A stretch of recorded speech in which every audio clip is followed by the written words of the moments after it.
In this video, I wanted to share with you an update of the Inokim OXO scooter. I've had this for around a year now, and I've got to take this out a bunch. It's actually pretty disgustingly dirty at the moment because the last time I rode this, I took it out in my trail, which was wet and got completely mud everywhere. So this thing is caked with mud, literally on the rotors, the tires, the fenders, the base of this thing.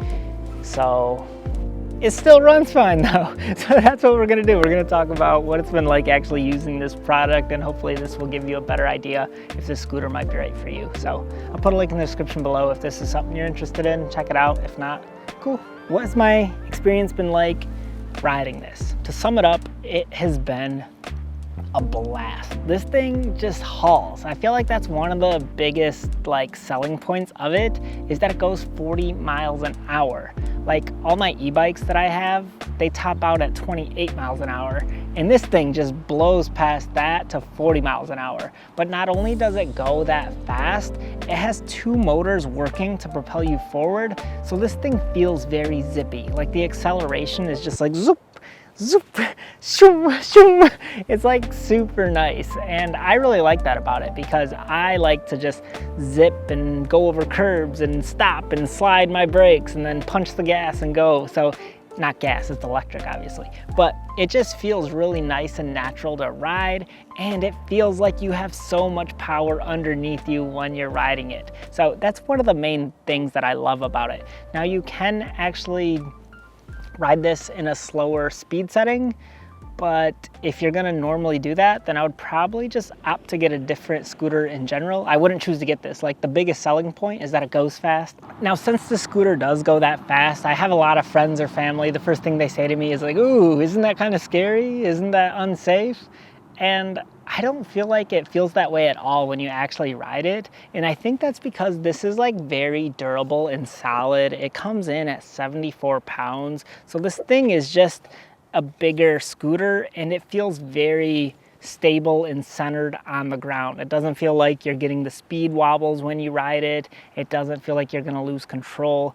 So I don't think it feels unsafe or scary at all when you actually do ride it at those top speeds. I feel like the other main feature of this is that it has great suspension. The suspension on this thing is awesome, especially because it has it in the rear and the front. A lot of other cheaper brands will just put it in the front, but this one has it on both, and that makes all the difference, especially when you're riding it over a curb or bumps or just more aggressive types of terrain. You definitely notice the smoothness kick into place with the suspension. And you can actually adjust it if you want to, but I never did because the way they shipped it to me, felt fine right out of the box. So I actually never felt the need to. It feels super nice. The first thing that I noticed is this rear skid plate here, or fender.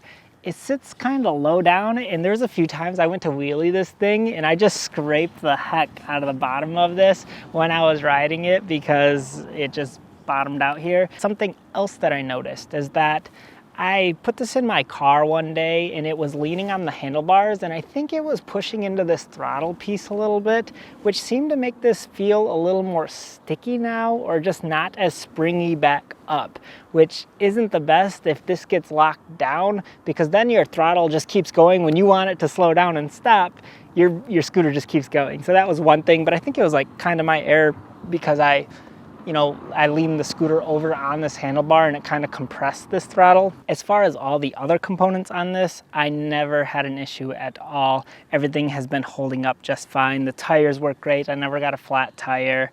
The suspension is good. The brakes work awesome. I didn't have to change out my brake pads. Another maybe recommendation, what could make this scooter better, would be if I could remove my battery. There are times where I just want to take my battery in the house and not the whole scooter to be able to charge it, but it's all combined and I have to pick up this whole thing. And like I said, it comes in at 74 pounds, so this is a little bit heavier. If you do need to take it in the house with you, you definitely need some strength to take it in there. Well, not me, I'm obviously ripped. Look at these bad boys. I'm just kidding.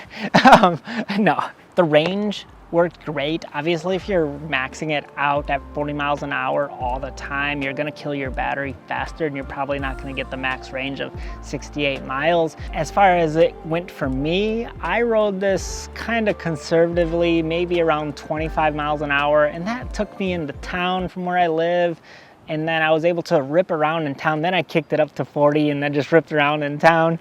And then I drove back and I didn't have any issues or concerns that the battery was gonna die. Those are some of my thoughts about this. I've really enjoyed riding it. The price since I got it has actually come down. I think when it originally came out and I got it, it was around $2,000.